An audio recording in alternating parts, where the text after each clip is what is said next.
itong ano,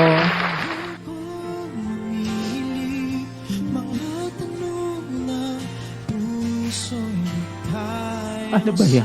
At Wait lang, syempre, Sir Liam. Sir Benz, habang di po makapagsalita si Sir Benz, Kirk Galindez we would like to know you that you need to come here in Manila to join me to receive this award, and sinesettle na namin lahat ng kinakailangan para makapunta ka dito sa Manila, and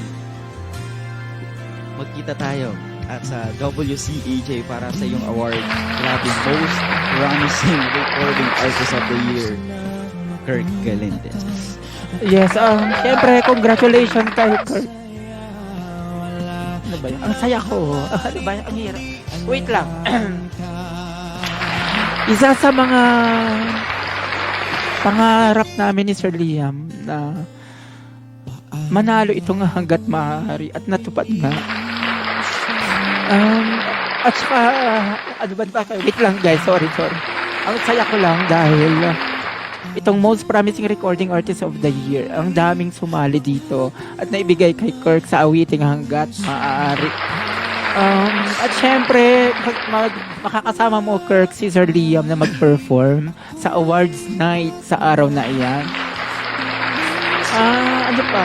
Pasensya na, naiyak lang kami ni Sir Liam kanina kasi akala namin natalo na tayo ng tuluyan dito sa awiting ito kasi pinangarap namin talaga na manalo ang isang Kirk Galindez sa awiting hanggat maaari. Actually, 5 yung entry ni Kirk.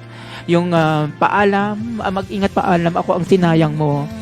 Paas, pahinga at yung ako na lang sana pare.